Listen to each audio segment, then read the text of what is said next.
homesteading to prepping to common horse sense, we are College Hill Farm. Well, here is my first Brood X cicada coming out. We've got them here, but I haven't seen many. So there's what they look like up close. They come out and then they make a jar fly. Welcome back to College Hill Farm. Well, it's almost June. It's real close to June anyway. And I've got to get some tomatoes in the ground if I'm going to have any. My arm is doing enough. My physical therapist told me that I could do stuff, get back to normal activities, as long as it didn't hurt my shoulder, and as long as it included not lifting over 10 pounds with that arm. So, woohoo! I was able to hook up my tiller on my tractor, and I got a nice part of the garden. I'm only going to have about a third of the garden that I normally do, because I just don't think that I'm going to be able to do all of it, but I still am going to have a garden. So I'm going to get at this gardening thing. Because of my injury, I was not able to start my own plants this year.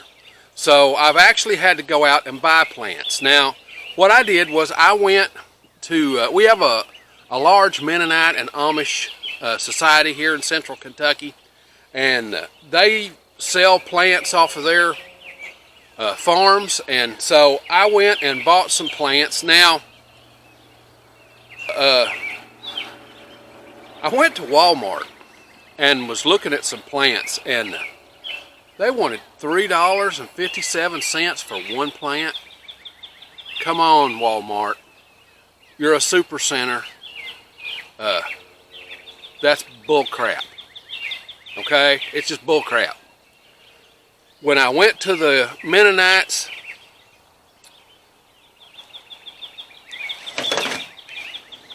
if you look here, you get 48 plants for $16. Okay? 48 plants for $16. That's about 33 cents a plant. Okay? That's a huge difference in what Walmart wants. For this same flat at Walmart, it would cost you 3 times 48, $150. That's bull. That's crap. Anyway, what am I going to plant this year? Well, this episode is about planting tomatoes. So let's talk about the tomatoes I selected. Now, normally, I plant Cherokee Purples, Mortgage Lifters, and Romas. And then I plant a tomato called German Johnson and Ox Hearts. And then a Brandywine, a yellow tomato. I think it's a Brandywine, but I'm not certain if it's a yellow Brandywine or not. I've had it so long, I'm not certain what it is. So, those are my normal varieties. Well, I couldn't get any of those. None of them. So, I don't have time. I could do a planting now, but I just really don't have time for them to germinate and make and do a good crop.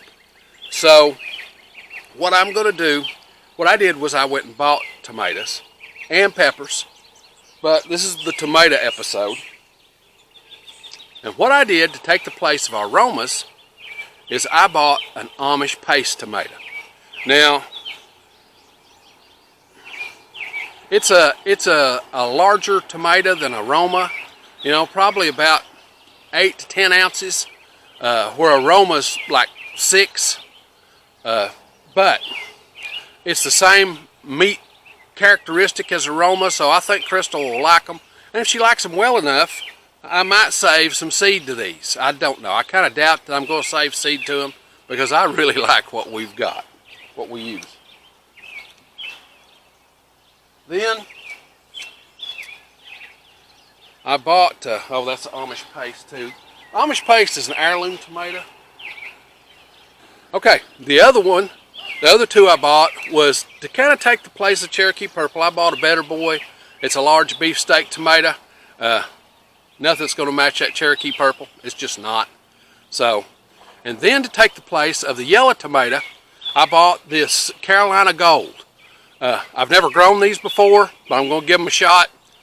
I've grown Better Boys before. I've never grown an Amish paste tomato, and I've never grown this Carolina Gold.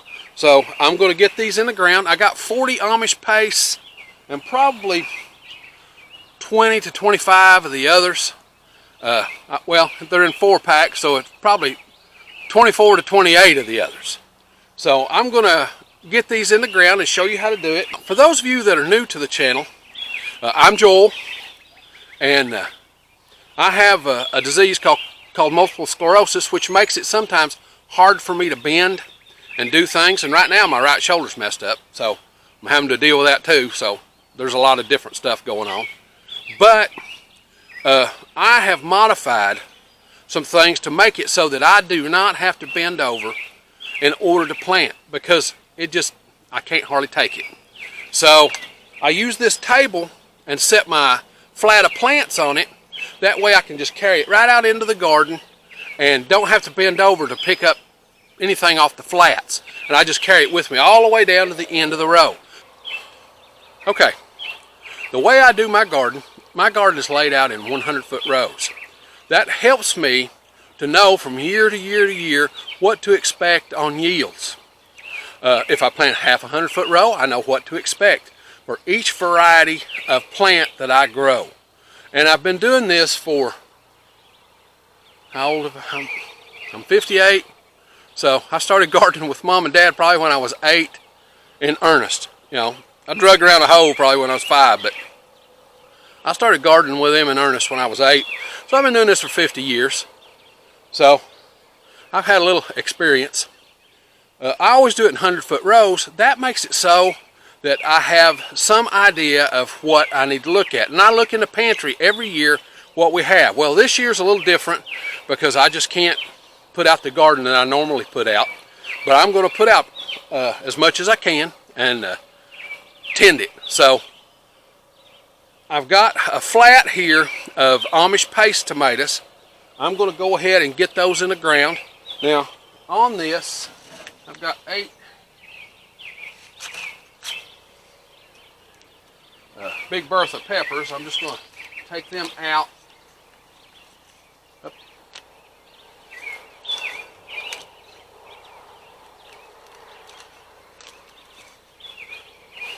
Just take them out. And then I've got 40 Amish paste tomatoes to put in the ground. So let me get over here and show you how I do that. Now, I use one of these. This is one of those little couch tables, TV dinner tables, I guess you might call it. I set my plants on it because I have a problem with bending. Now, by setting my plants on this, I can carry the table right out into the field and use it to plant with. So let's go out in the field. I'll take this and go out there, and we'll go out in the field and I'll show you how to use my planter. Okay, here's my planter. All it is a piece of 3-foot long PVC pipe with one end cut at a slight angle. I'll hold it up here level so you can see the angle. It's just cut at about a 30-degree angle. You don't have to be precise. As a matter of fact, it works if it's just flat. It just, you can do it in damper soil if you do it with the taper. So let me show you how you do it. It's not rocket science. I'll show you a far away one so you can see the entire process, and then one up close to see how you get it to stand up and how it works. So let me back off here. All you do is you take the tapered side, you lay it down on the ground like that, then you kick it to the side and it digs in automatically. Then you just pull some dirt up around it, and if you do it right, it will stand all on its own. Then you take a plant. Of course, this is my Amish paste tomatoes. Now, before I brought these into the field, I watered the far out of them. All right? So they are soaking wet. You take out the tomato, you drop it, you lift it up, and then you step it in. And that's it. It's very simple. Now let's look at it at a close-up. Okay, you just space these out. I like to space them about 18 inches apart. Or at least I did Roma's. I'm going to space the Amish paste the same way. I hope I ain't making a mistake, but I don't think so. You kick it in, and it buries itself down. You put some dirt up around it, and then you can turn it loose, and it stands on its own.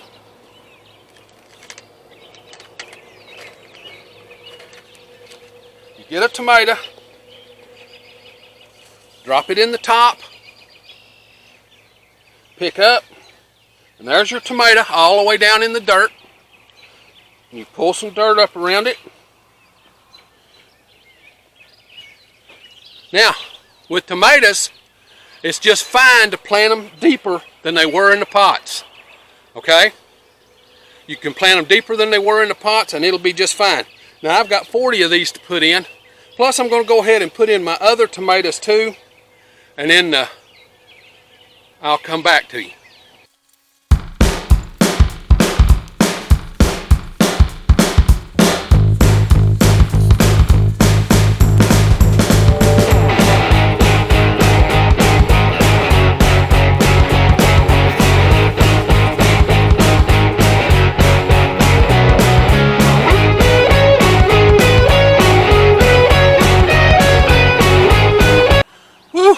What's that strange pounding?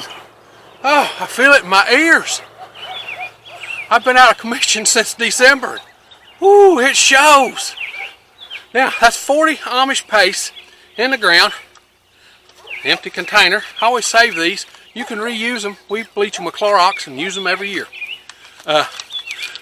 We got those in the ground. I've still got about 28 Better Boys and the South Carolina Yellows.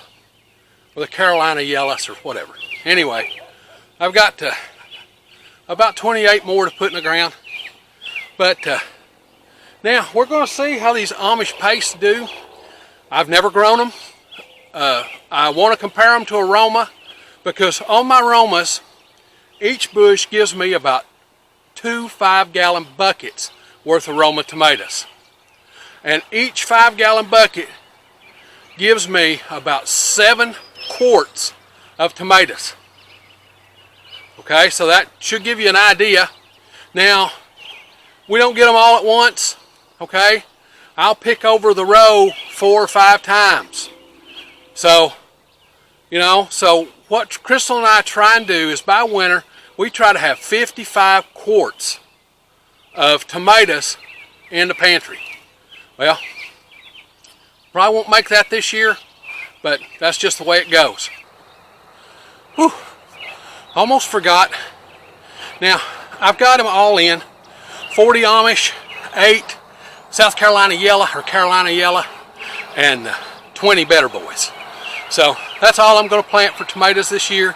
It's usually I plant 50 Mortgage Lifters and 50 Cherokee Purples and 100 to 150 Romas, but that's not happening. And then 8 or 9 Brandywines, the yellow ones, and then Tommy Toes. Well, that's not happening this year. So, but when you put these in the ground, you don't want to fertilize them for the first 2 weeks. Now, I'll water them. It's supposed to rain this evening, so I picked today to plant them. But if it doesn't rain, I'll come out about 8 this evening and water them. Remember, I watered them in the flats so that they were just sopping wet. So when you picked them up, they dripped. So they'll be all right till this evening. Now, if it's not rained by 8 o'clock, I'll come out and with a sprayer and my tractor and just drive along beside them and spray them and let them get watered in good. Then hopefully tomorrow, I think we've got a 60 or 70% chance of rain tomorrow. So they ought to be fine. If they're not, if we don't get any rain tonight, I'll probably come back out in the morning, water them again. It's just a thing that you need to do. Okay, one last thing. Don't fertilize them. Why don't you fertilize them? Well, the truth is, you don't fertilize them for that first 2 weeks so that those roots will seek the soil. You want them to seek those nutrients. The better your root ball, the better your tomato harvest. Okay? For that first 2 weeks, don't fertilize. After 2 weeks, you can fertilize them. Okay. Now, if you like this stuff, this homesteading, do-it-yourself, overcoming disabilities kind of thing, be certain to come on out to the channel and subscribe. We do this homesteading stuff every week, sometimes 1, sometimes 5 videos, just depends on what's going on in the homestead that week. If you hit the little bell when you come to the homestead, it'll notify you when we upload a video. We upload every Sunday. Now, with that being said, it's time for me to get on to the next thing.